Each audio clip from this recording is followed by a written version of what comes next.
I'm going to be reading an excerpt from Stoker's Dracula.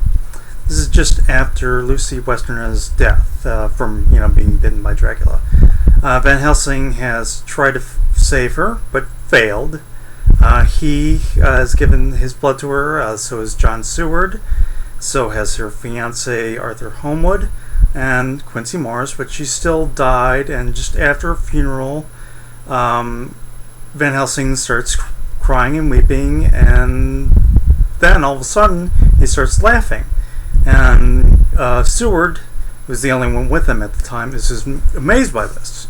And this is what Van Helsing replies to him. You don't comprehend, friend John.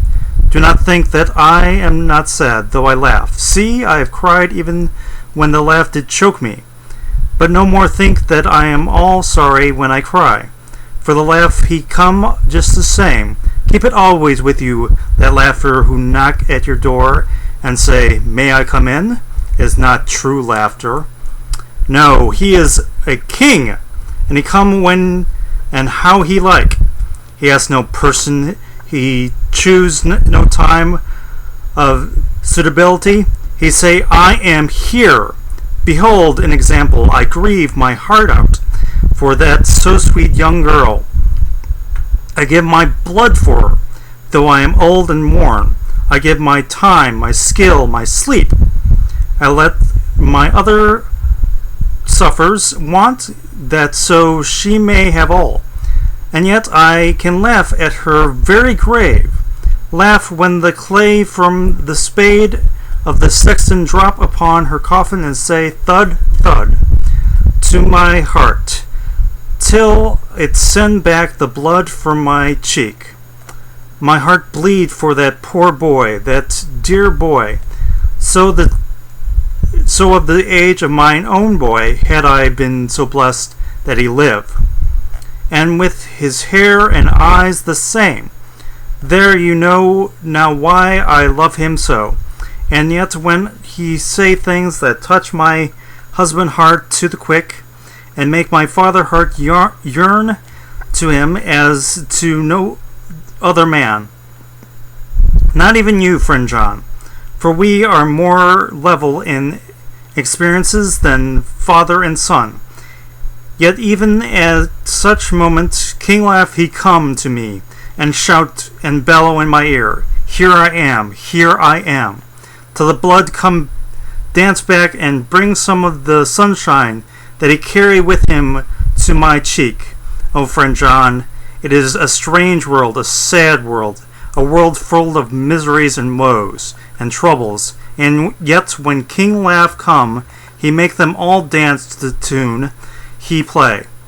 Bleeding hearts and dry bones of the churchyard, and tears that burn as they fall, all dance together to the music that he make with that smileless mouth of his. And believe me, friend John, that he is good to come, and kind.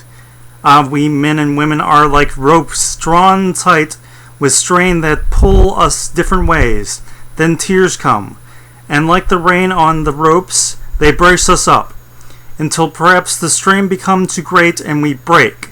But King Laugh, he come like the sunshine, and he ease off the strain again, and we bear to go on with our labor, what it may be. And let's just note that he's saying that Arthur Holmwood is like his son, who has died, and Van Helsing also mentions his poor wife dead to me, but alive by church law, though no wits all gone. Here's Van Helsing, whose wife is mad and pretty much locked away, but he considers her dead. Here's Holmwood, who looks like his son, who is also dead.